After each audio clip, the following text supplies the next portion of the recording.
जरा सोचो, इंडिया रंगों से भरा देश, अलग अलग कल्चर्स और पुराना इतिहास। ब्रिटिश ईस्ट इंडिया कंपनी के ट्रेडर्स बन के आए, उनका पावर छाया की तरफ फैल गया। वो इंडिया को अपने क्राउन का जूल समझते थे, रिसोर्सेज से भरा हुआ और एक्सप्लॉयटेशन के लिए तैयार।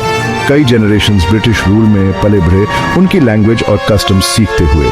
प्रोग्रेस के नीचे रिजेंटमेंट पक रहा था। इंडियंस को बेसिक राइट्स नहीं थे, उनकी वॉइसेस दबाई जा रही थी। जैसे ही 20वीं सेंचुरी शुरू हुआ, इंडियंस की एक नई जनरेशन उठी, आजादी पाने के लिए डिटर्मिन्ड। महात्मा गांधी जैसे लीडर्स सामने आए, नॉन वायलेंट रेजिस्टेंस की बात करते हुए उनका फ्रीडम का मैसेज लाखों लोगों तक पहुंचा।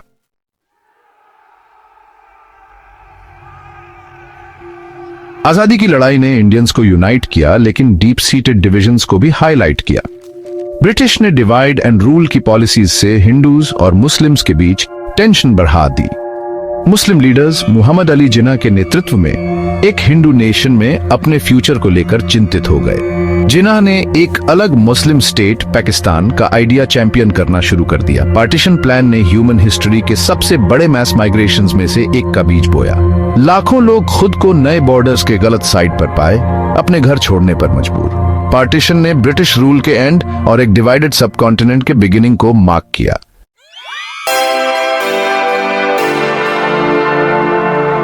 इंडियन इंडिपेंडेंस मूवमेंट एक जैसा नहीं था। इंडियन नेशनल कांग्रेस एक यूनाइटेड सेक्युलर इंडिया चाहता था।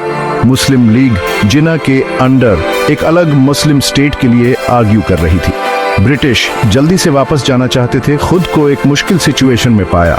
बढ़ती कम्युनल वायलेंस ने नेगोशिएटेड सेटलमेंट को मुश्किल बना दिया।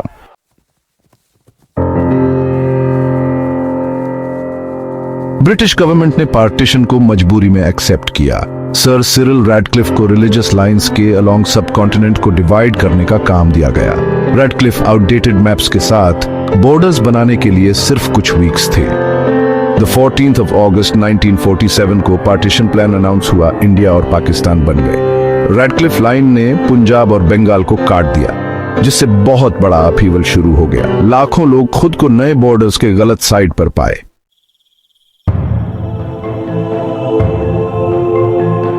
पार्टीशन ने वायलेंस की आग लगा दी।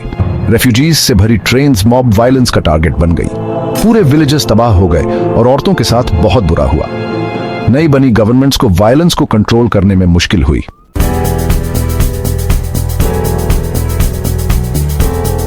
जरा सोचो, एक जमीन मैप पर लाइन से बंट गई। रैडक्लिफ लाइन ने फैमिलीज, कम्युनिटीज और लाइव्स को डिवाइड कर दिया। पार्टीशन ने ह्यूमन हिस्ट्री के सबसे बड़े मैस माइग्रेशंस में से एक ट्रिगर किया। लोग मीलों तक चले, अपना सामान सर पर रखे, उनके बच्चे उनके साथ। रोड्स इंसानों के रिवर्स बन गए, ऑपोजिट डायरेक्शंस में बहते हुए।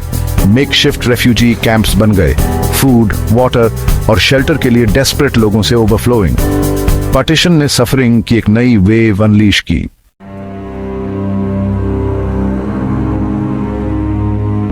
फ्रैजिल पीस टूट गई जैसे ही लाखों लोग नए बॉर्डर्स क्रॉस किए। मॉब्स स्ट्रीट्स पर घूम रहे थे, उनका गुस्सा दूसरे रिलीजन के किसी भी पर्सन पर था। वायलेंस ने सब कॉन्टिनेंट की सोल पर एक गहरा निशान छोड़ दिया।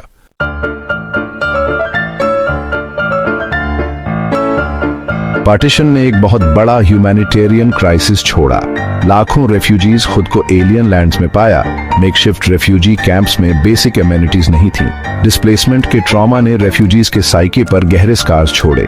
रेफ्यूजी क्राइसिस ने इंडिया और पाकिस्तान दोनों के लिए एक बड़ा चैलेंज पैदा किया।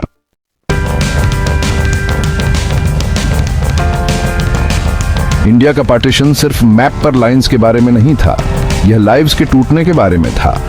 स्टैटिस्टिक्स के पीछे लॉस, करेज और रेजिलियंस की लाखों इंडिविजुअल स्टोरीज थीं। अम्मी, एक यंग ब्राइड ने इवैक्यूएशन के दौरान अपने न्यू हस्बैंड के बजाय फैमिली को चुना। गुरदेव सिंह, एक सिख फार्मर, अपने एंसेस्ट्रल लैंड से एक मुट्ठी मिट्टी ले गया। इन स्टोरीज ने पार्टीशन के ह्यूमन फेस की एक मार्मिक तस्वीर पेश की। लॉस की कहानियों के बीच एक्स्ट्रॉर्डिनरी करेज और कंपैशन की कहानियां भी थीं।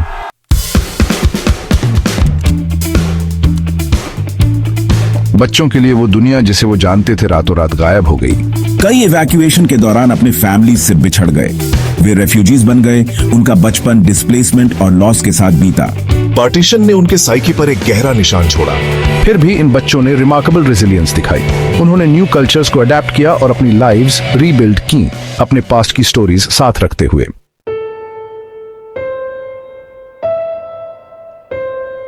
Section 3 Echoes of Resilience, Rebuilding Lives, Rekindling Hope। India का पार्टीशन एक बहुत बड़ी ट्रेजेडी होने के साथ साथ ह्यूमन विल की अदम्य भावना का प्रमाण भी बना। डिवीजन और डिस्प्लेसमेंट की राख से लोग उठे, अपनी टूटी हुई लाइव्स के पीसेस उठाए और ब्रिक बाय ब्रिक अपने और अपने बच्चों के लिए एक नया फ्यूचर बनाया। रेफ्यूजीज अपने घरों और पोजेशन से स्ट्रिपेड अपने नए कंट्रीज में सिर्फ अपने कपड़ों और अपने दिलों में यादों के साथ पहुंचे। लेकिन वे एक अनवेवरिंग स्पिरिट, सर्वाइव करने की विल और अपने बच्चों के लिए एक बेटर लाइफ बनाने के डिटर्मिनेशन के साथ भी पहुंचे। एडवर्सिटी के सामने उन्होंने रिमार्केबल रेजिलियंस दिखाई, नए एनवायरनमेंट्स को अडेप्ट किया, नए ट्रेड्स सीखे और अपने अडॉप्टेड नेशंस के ग्रोथ और डेवलपमेंट में कंट्रीब्यूट किया। फार्मर्स जिन्होंने अपनी जमीन खो दी थी, फैक्ट्रीज में लेबरर्स बन गए, टीचर्स जिन्होंने अपने क्लासरूम्स छोड़ दिए थे, शॉपकीपर्स बन गए, और आर्टिस्ट जिन्होंने अपने स्टूडियोज खो दिए थे, अपनी क्रिएटिविटी को एक्सप्रेस करने के नए तरीके खोज लिए। पार्टीशन उनकी हिस्ट्री का एक पेनफुल चैप्टर होने के साथ साथ इनोवेशन, एंटरप्रेन्योरशिप और सोशल चेंज के लिए एक कैटलिस्ट भी बन गया। रेफ्यूजीज ने अपने शेयर्ड एक्सपीरियंसेस और अपने कलेक्टिव डिटर्मिनेशन का यूज करके नए कम्युनिटीज बनाए, नए बिजनेसेस एस्टैब्लिश किए और अपने नए होमलैंड्स की रिच टैपेस्ट्री में कंट्रीब्यूट किया।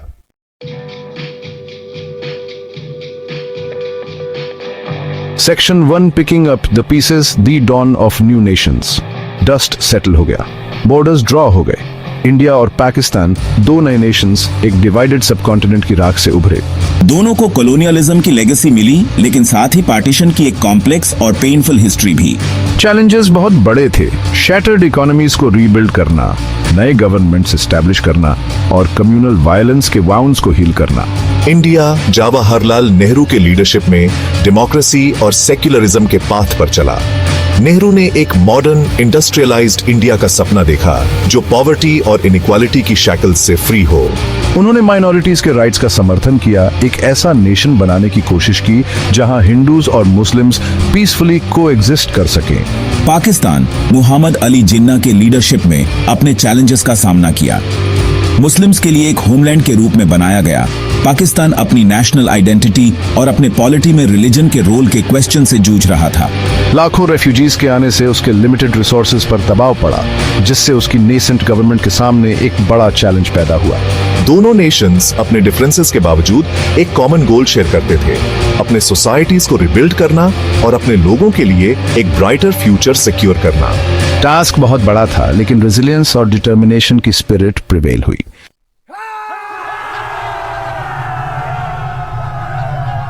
इंडिया का पार्टीशन ब्रिटिश रूल के एंड को मार्क करते हुए सब कॉन्टिनेंट पर एक लंबा शैडो डाल गया। वायलेंस, डिस्प्लेसमेंट और मिसट्रस्ट की एंड्यूरिंग लेगेसी ने इंडिया और पाकिस्तान के रिलेशनशिप को इन्फ्लुएंस करना जारी रखा।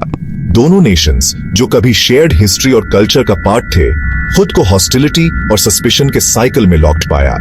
कश्मीर का अनरिजॉल्व्ड इश्यू, एक डिस्प्यूटेड टेरिटरी जिस पर दोनों कंट्रीज क्लेम करते हैं, कॉन्फ्लिक्ट का फ्लैश पॉइंट बन गया। वॉर्स लड़ी गईं, जाने गईं और पीसफुल कोएग्जिस्टेंस का सपना और इलूसिव लगने लगा। पार्टीशन का दोनों कंट्रीज के सोशल फैब्रिक पर भी गहरा इंपैक्ट पड़ा। वायलेंस और डिस्प्लेसमेंट के ट्रॉमा ने जनरेशंस के साइकी पर गहरे स्कार्स छोड़े।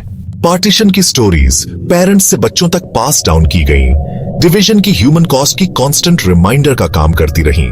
पार्टीशन की लेगेसी अपने एंड्यूरिंग पेन, डिस्प्लेसमेंट और मिसट्रस्ट के साथ इंडिया और पाकिस्तान के पॉलिटिकल, सोशल और कल्चरल लैंडस्केप्स को शेप करती रहती है। यह डिवीजन की ह्यूमन कॉस्ट और रिकंसिलिएशन और अंडरस्टैंडिंग की अर्जेंट नीड का एक स्टार्क रिमाइंडर का काम करती है।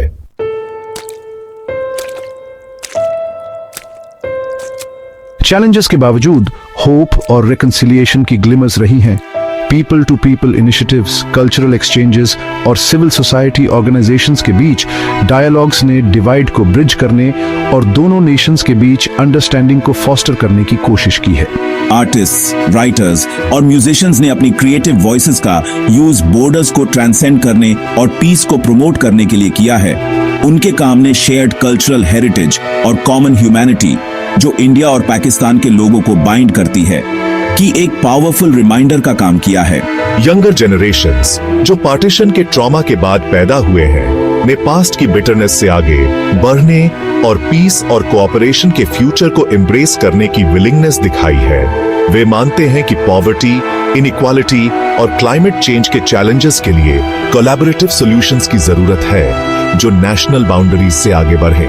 रिकंसिलिएशन की जर्नी लंबी और आर्जुअस है, लेकिन पीस की डिजायर और हमारी शेयर्ड ह्यूमैनिटी की रिकॉग्निशन एक ब्राइटर फ्यूचर के लिए होप की एक ग्लिमर ऑफर करती है इंडिया और पाकिस्तान दोनों के लिए। पार्टीशन के वाउंड्स शायद कभी पूरी तरह हील ना हो, लेकिन पीस और अंडरस्टैंडिंग की परस्यूट दोनों नेशंस के लिए एक मॉरल इंपेरेटिव बनी हुई है।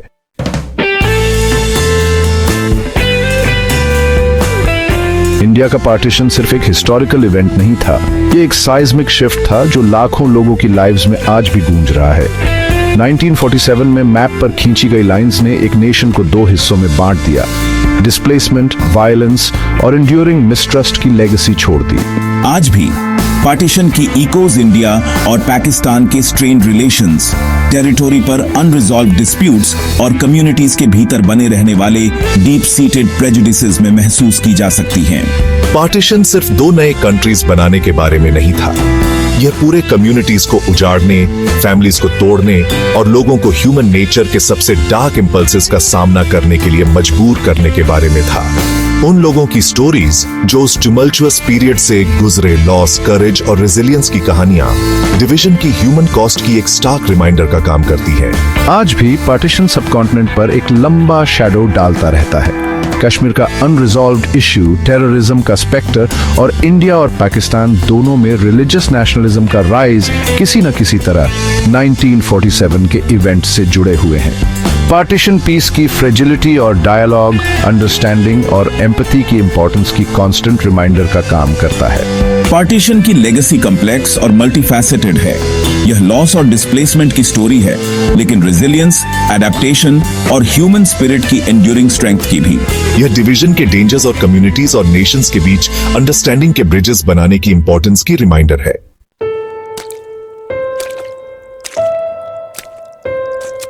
पार्टीशन की इंड्यूरिंग लेगेसी के बावजूद होप है।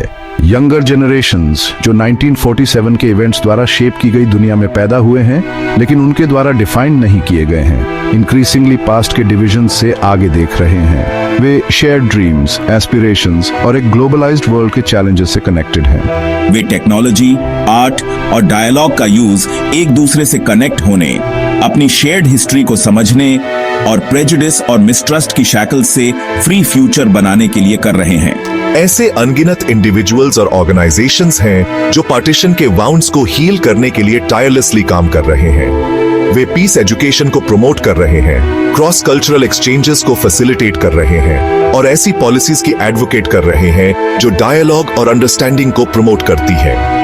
वे एम्पैथी और ट्रस्ट के ब्रिजेस बना रहे हैं, ब्रिक बाय फ्रैजिल ब्रिक। रिकंसिलिएशन की जर्नी आसान नहीं है। इसके लिए पेशेंस, परसेवरेंस और अनकंफर्टेबल ट्रूथ्स का सामना करने की विलिंगनेस की जरूरत है, लेकिन रिवॉर्ड्स बहुत ज्यादा हैं, क्योंकि एक ऐसा फ्यूचर बनाने में जहां पार्टीशन की हॉरर्स रिपीट नहीं होती हैं, हम उन लोगों की मेमोरी को ऑनर करते हैं जिन्होंने सफर किया और एक ऐसी दुनिया बनाते हैं जहां पीस और अंडरस्टैंडिंग प्रिवेल करती है। इंडिया का पार्टीशन ह्यूमन कैपेसिटी की एक पोटेंट रिमाइंडर है, ग्रेट कंपैशन और अनइमेजिनेबल क्रूएल्टी दोनों के लिए। यह एक ऐसी स्टोरी है जो अनफोल्ड होती रहती है, एक ऐसी स्टोरी जिसे बताने, याद रखने और उससे सीखने की जरूरत है। क्योंकि पास्ट को समझने में हम एक ऐसे फ्यूचर को शेप करने की होप कर सकते हैं जहां पीस, अंडरस्टैंडिंग और एम्पैथी डिवीजन, हेट्रेड और वायलेंस पर ट्रायम्फ करें।